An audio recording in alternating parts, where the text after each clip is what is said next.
Imagine being 10 years old and teaching yourself how to walk. That is what Ada had to do in The War That Saved My Life by Kimberly Bradley. This book, taking place in London during World War II, is a heartwarming book that I would recommend for 3rd grade and above.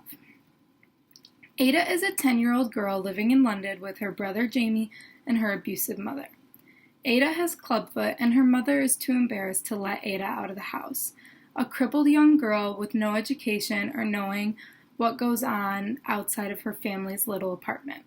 However, Jamie is able to keep her up to date. When he tells Ada that the government is starting to evacuate children to go live with other families in the rural, she becomes determined to get her and her brother out there to safety. Their abusive mother would obviously not let them go, so Ada taught herself to walk and escape with Jamie to freedom. Ada worked so hard to be able to say these words. Then I did what I should have done to start. I taught myself to walk. It wasn't all happy when they got there, though.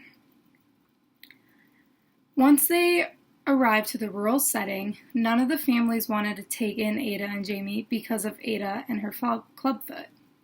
The townspeople forced Susan to take them in. Susan is a lonely character in the book, but brightens up throughout the story as her, Ada, and Jamie become their own little family.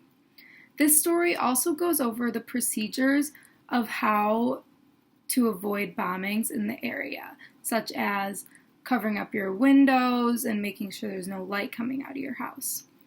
Throughout the story, you see perseverance and happiness until the war ends and sadness sweeps back in.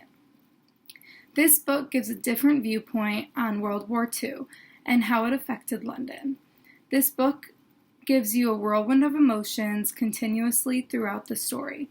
I would recommend this book to teachers who want to teach about World War II in a fictional way, or anyone who is simply interested in a book about having a disability during the war. Read this historical fiction novel for yourself to see the suspense of realistic war experiences and the courage to overcome a disability.